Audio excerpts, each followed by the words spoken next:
Bonjour à tous, chers élèves et chers amis du site aufonddelaclasse.com. Dans cet épisode, nous allons voir les personnages de Manon Lescaut qui sont tout le contraire de personnages en marge, les modèles de moralité.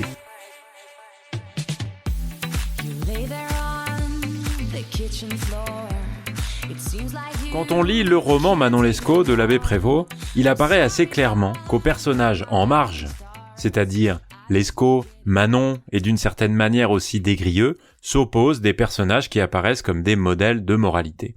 Alors ces personnages modèles de moralité, c'est par exemple le père de Des-Grieux ou encore le lieutenant de la prison où est enfermé la première fois en tout cas Des-Grieux, et puis c'est surtout l'ami fidèle de Des-Grieux, Tiberge. Alors à quoi servent ces personnages ? On peut déjà lancer deux pistes. D'abord, ils font de manière assez évidente contraste avec les personnages en marge, et d'une certaine manière, ils renforcent donc le plaisir du lecteur pour la transgression. Parce que s'il n'y avait pas de règles morales, s'il n'y avait pas de personnage qui incarne ces règles morales de manière assez stricte, comme Tiberge par exemple, eh bien le plaisir du lecteur pour la transgression morale, pour l'interdit, serait sans doute moins fort. Et puis, on peut aussi s'interroger sur une autre chose, sur laquelle on reviendra dans d'autres épisodes, c'est la question de savoir si ces personnages ne véhiculent pas, avec le livre, un message moral, ou du moins si ces personnages ne cherchent pas à faire réfléchir le lecteur sur des questions de moralité, sur des questions morales. Est-ce que, après tout, ce roman-là, plus, ou en tout cas au-delà de donner du plaisir pour la transgression morale, ne chercherait pas, ou en tout cas n'aurait pas pour effet de faire réfléchir le lecteur sur les comportements humains à travers cette expérience de Des-Grieux, principalement, puisque c'est lui le personnage et le narrateur quasi unique du roman. On va commencer un peu longuement à s'arrêter sur Tiberge. Tiberge, c'est l'ami fidèle, donc, et il est souvent nommé comme ça, la première apparition de Tiberge dans Manon Lescaut, c'est évidemment sous la plume ou la voix de Des-Grieux, qui l'appelle « mon ami Tiberge ». Et un peu plus loin, dans un dialogue au discours direct, Des-Grieux l'appelle « mon cher Tiberge », ou parle de lui un peu plus loin encore, avec cette expression « le bon Tiberge ». Tiberge, c'est vraiment celui qui représente la moralité, à côté du personnage un peu plus douteux sur ce point-là de Des-Grieux. En tout cas, beaucoup moins sûr et beaucoup plus hésitant. Allant d'un côté vers la moralité et de l'autre, bien souvent, vers le vice, le péché. La première fois que Tiberge apparaît, en tout cas une des premières fois, Des-Grieux dit ceci. « Tiberge, quoique âgé seulement de 3 ans de plus que moi, était un garçon d'un sens mûr et d'une conduite fort réglée. » On voit bien, dans cette citation, un garçon d'un sens mûr et d'une conduite fort réglée, que ce Tiberge apparaît comme un modèle de moralité. Un sens mûr, mais ça veut dire qu'il est intelligent, qu'il réfléchit comme quelqu'un qui a une grande maturité, une maturité sur le plan de l'âge, bien sûr, mais tout ça c'est assez superficiel, mais surtout de la morale, de sa capacité à conduire son jugement et à avoir une conduite, c'est-à-dire un comportement qui est réglé, autrement dit, qui respecte les règles, les normes sociales, ce qu'il faut faire pour être quelqu'un de bien. Et un autre terme le définit assez bien, et c'est encore sous la plume de Des-Grieux qu'on le voit, c'est son zèle. Son zèle, ça signifie... Zèle, c'est un terme religieux, puisque ça signifie la ferveur religieuse, une ferveur très active chez Tiberge, bien sûr, et puis ça signifie aussi l'ardeur qu'on peut avoir à servir quelqu'un, à être utile à quelqu'un qu'on aime et à quelqu'un à qui on est totalement dévoué. On peut travailler pour quelqu'un avec zèle. Et ce mot-là, de zèle, il définit très bien Tiberge et c'est Des-Grieux qui l'emploie. Donc pour nous, c'est évidemment quelque chose d'intéressant que de lier à travers ce mot-là à la fois la ferveur religieuse, c'est-à-dire le centre de ce qui est la moralité au XVIIIe siècle, et en même temps être un bon ami, quelqu'un qui est prêt à se dévouer entièrement pour quelqu'un. Et ça définit très bien Tiberge, parce que Tiberge c'est d'abord la dévotion religieuse, c'est un homme d'église, Tiberge, un abbé, ce qui implique une moralité qui est associée évidemment à ce rôle-là, et il est toujours décrit comme étant pieux, fidèle à ses croyances religieuses. Tiberge, c'est aussi l'intégrité morale, puisque tout au long du roman, il conserve une moralité inébranlable. Il reste fidèle à ses principes, même lorsque ces principes sont mis à l'épreuve, notamment par les actions de Des Grieux, son ami, avec Manon. Et puis Tiberge, en tant qu'ami, c'est la bienveillance, c'est la compassion. Il est caractérisé par cette bienveillance avec Des Grieux, malgré son comportement déviant. Il prend soin de lui après le départ de Manon, et il l'encourage toujours à suivre la voie de la vertu, malgré les tentations, et sans jamais avoir un discours accusateur ou se détacher de lui. Au contraire, il fait preuve toujours de sagesse, il donne des conseils, il joue un rôle crucial en tant que mentor pour Des Grieux, en tant que conseiller moral, il lui donne sans cesse des conseils qui sont une aide pour Des Grieux pour prendre des décisions éclairées tout au long de son parcours. Et d'ailleurs, on peut dire qu'il ne suit pas toujours les conseils de son ami. C'est le moins que l'on puisse dire, puisque il profite parfois de sa naïveté, de son innocence pour l'utiliser. Et pour se rendre compte de tout cela, on va faire un petit parcours de toutes les apparitions de Tiberge dans l'intrigue de Manon Lescaut. Et Tiberge, il apparaît dès le début, puisque au moment de la rencontre entre Manon et Des Grieux, il est déjà là, et dans les heures qui suivent, il prévient Des Grieux qui lui ment pour s'enfuir. Il prévient Des Grieux déjà du danger que peut représenter le fait de suivre cette fille, et Des Grieux lui ment et s'enfuit vers Saint-Denis et finalement vers Paris. Un peu plus tard dans le roman, Tiberge vient voir Des Grieux chez son père et obtient sa libération pour aller au séminaire. C'est la première fois que Des Grieux a été ramené chez son père, et on peut dire que à ce moment-là, il obtient sa libération, une forme de libération qui lui permet d'aller au séminaire avec Tiberge à Saint-Sulpice finalement. Et Tiberge, pendant cette période-là, est un ami très proche, qui le conseille au séminaire et qui l'aide à oublier Manon, qu'il a quitté après quelques mois passés à Paris. Un peu plus tard, Des Grieux fait une première fois appel à Tiberge, alors qu'il a des problèmes d'argent. C'est au moment où Lescaut lui propose de mettre Manon en vente, en quelque sorte, en vendant son corps, puis où il lui propose de se vendre lui-même, puisqu'il propose à Des Grieux d'avoir des relations avec des femmes de la noblesse ou de la haute bourgeoisie parisienne pour gagner de l'argent. Et finalement, Lescaut lui propose le jeu de tricher en association avec lui, et à ce moment-là, Des Grieux est assez méfiant, et il pense à son père, puis à Tiberge. Et c'est finalement Tiberge qui l'appelle pour un rendez-vous avec lui au Palais Royal, et à l'occasion de ce rendez-vous-là, Tiberge, qui est très triste de ne pas réussir à ramener son ami dans le droit chemin, celui de la moralité, est partagé entre aider son ami dans le péché, ou bien l'abandonner complètement pour le sanctionner en quelque sorte de ne pas quitter Manon. Et finalement, Des Grieux lui arrache de l'argent, sans pistole, à ce moment-là.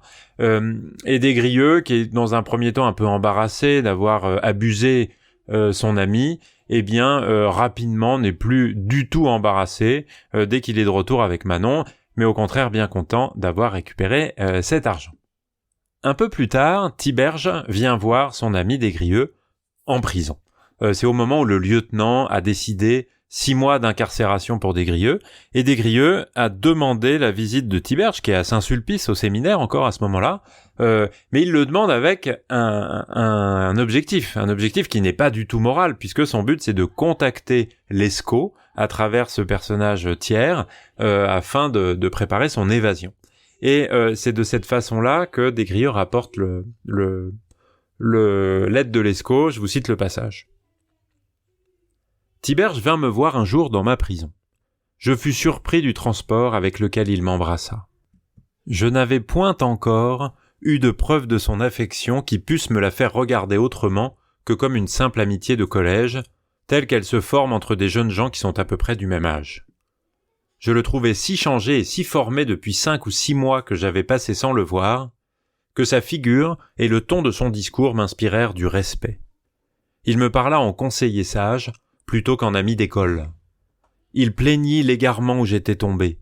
Il me félicita de ma guérison, qu'il croyait avancée. Enfin, il m'exhorta à profiter de cette erreur de jeunesse pour ouvrir les yeux sur la vanité des plaisirs. Je le regardais avec étonnement, il s'en aperçut. Dans cet extrait-là, on voit parfaitement l'écart qui s'est creusé entre les deux hommes, puisque l'un voit la conduite de l'autre comme un égarement, comme une distance prise avec la bonne morale, tandis que l'autre assume complètement et n'est pas du tout prêt à remettre en question ses comportements. Et tout ça, ça se fait dans une ambiance qui est très romanesque, puisque ça se passe dans la prison. Et le but de Des-Grieux à ce moment-là n'est pas du tout de discuter de moralité, parce que il n'a pas du tout l'intention de changer de comportement. Son objectif, c'est de donner à Tiberge une lettre, avec une autre lettre à l'intérieur, qui doit arriver jusqu'à Lescaut, sans que jamais personne, et surtout pas Tiberge, ne sache ce qu'il y a dedans. Et en fait, dans cette lettre, Des-Grieux demande à Lescaut de le visiter en prison, en se faisant passer pour son frère, autrement dit, de mentir pour s'évader. Et donc, on n'est absolument pas du tout en train de voir un Des-Grieux qui est en train de s'améliorer sur le plan moral, tout au contraire. Alors, il est quand même un petit peu obligé de discuter avec Tiberge, et donc, le lecteur ou la lectrice de Manon Lescaut a ici un petit dialogue entre les deux personnages sur le vice et la vertu, et en fait, Tiberge, à l'issue de cette discussion, est surtout attendri par son compagnon dans le péché et accepte de prendre la lettre en bienveillant ami qu'il est. Un peu plus tard dans l'intrigue, les deux amants quittent l'appartement et Lescaut est assassiné dans la rue, et les amants trouvent un fiacre et fuient à Chaillot. Et le lendemain, Des-Grieux va à Paris à pied. Mais à ce moment-là, il a besoin d'argent. Il a besoin d'organiser l'avenir et d'organiser un petit peu la sécurité de son couple. Et il hésite à ce moment-là entre aller voir Monsieur de T et aller voir Tiberge. Et c'est Tiberge qu'il choisit. Tiberge est au courant pour l'évasion, en tout cas celle de Des-Grieux, pas celle de Manon, et il lui prête à nouveau 100 pistoles, que Des-Grieux lui avait rendu d'ailleurs la première fois, et il lui demande encore une fois de revenir dans le droit chemin, et en particulier en allant voir son père. Plus tard dans le roman, Des-Grieux et Manon sont conduits au Châtelet, en prison, une nouvelle fois, et Des-Grieux à ce moment-là écrit à son père, qui arrive le lendemain, et va voir Tiberge, qui évoque avec lui les bonnes résolutions récentes de Des-Grieux. Une fois de plus, il joue ainsi un rôle qui est positif pour son ami Des-Grieux, puisque finalement le père et Monsieur GM s'accordent avec le lieutenant pour libérer Des-Grieux et envoyer Manon en Amérique. Mais c'est ce qui va quand même permettre à Des-Grieux de continuer sa passion pour Manon, puisque lui est libre, et donc il va pouvoir la suivre. Et pour la suivre, il va encore avoir besoin de Des-Grieux, puisqu'il n'a pas d'argent. Et c'est à ce moment-là qu'il contacte de nouveau Tiberge par une lettre. Cette fois, on lit cette phrase dans le récit de Des-Grieux. « Cette considération me fit naître la pensée d'écrire à Tiberge, que j'avais toujours trouvé si prompt à m'offrir les secours de l'amitié. » Donc c'est encore une fois ce Tiberge qui va aider Des-Grieux dans ses objectifs de rejoindre Manon. Alors, à ce moment-là, donc il cherche de l'argent, et il demande à Tiberge, en lui montrant ses bonnes résolutions avec son père, pour, dit-il, rembourser des dettes. Ce qui est évidemment faux, son but c'est d'avoir de l'argent pour pouvoir suivre Manon. Mais Tiberge accepte. Et Tiberge, on va le retrouver tout à la fin. Tout à la fin, après l'histoire qui se passe en Amérique, puisque au moment de la mort de Manon, Des-Grieux décide de se consacrer à Dieu, de donner une sépulture à Manon, qu'il révère évidemment, et Tiberge arrive à ce moment-là pour le rejoindre à la Nouvelle-Orléans, et nous dit Des-Grieux, ils restent ici tous les deux pendant plusieurs mois, et rentrent ensemble en France, avec toujours, pour Des-Grieux, l'idée d'avoir une vie religieuse. C'est donc un rôle important que Tiberge joue à la fin, et qui est lié, comme on va l'évoquer dans d'autres épisodes de ce podcast, à cette fin morale de Des-Grieux qui reprend le droit chemin au moment de la fin de l'histoire, de la mort de Manon, de la mort de son père, et son compagnon de route qui est là, comme il était là au moment de l'élément déclencheur des problèmes, eh bien c'est Tiberge. Et Tiberge, il symbolise avec la fin de l'histoire de Manon, eh bien le retour de Des-Grieux à une vie morale, à une vie religieuse. Alors si Tiberge est l'emblème du personnage moral dans Manon Lescaut, on peut dire qu'il y en a d'autres. On peut parler du père de Des Grieux, qui est toujours indulgent et bienveillant au moment où il récupère son fils durant l'intrigue. Et après le Châtelet, il vient encore pour le sauver. Et il meurt à la fin. Et cette mort, juste après la mort de Manon, marque le regret de Des Grieux de ne pas avoir suivi les conseils de son père et d'une certaine manière sanctifie ce personnage-là à la fin du récit. Et puis on peut évoquer un autre personnage qui apparaît comme un modèle de moralité dans le parcours de Des Grieux, c'est le supérieur de la prison de Saint-Lazare, puisque il veut inspirer le goût de la vertu et de la religion.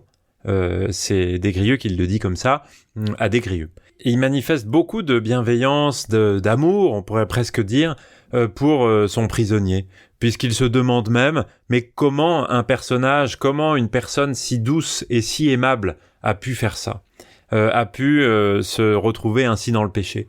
Il fait des compliments à Des Grieux sur le fond de rectitude morale qu'il a. Je cite encore une fois le texte. Et ce supérieur-là, comme le père et comme Tiberge, apparaissent donc dans l'intrigue comme des personnages qui ont essayé à différents moments de ramener Des Grieux dans le droit chemin, sans succès. En tout cas, sans succès jusqu'à la fin. Puisque, à la fin, alors le supérieur de la prison, il n'est plus là, mais le père est là pour mourir, précisément, et Tiberge, lui, est là pour continuer la vie religieuse que Des Grieux a désormais choisie. Voilà en tout cas ce que je souhaitais partager avec vous au sujet de ces personnages qui sont des modèles de moralité dans Manon Lescaut de l'abbé Prévost. Vous pouvez retrouver un certain nombre de choses sur le site internet aufonddelaclasse.com. Je vous dis merci beaucoup de m'avoir écouté et à très bientôt. Ciao ciao. You lay there on the kitchen floor.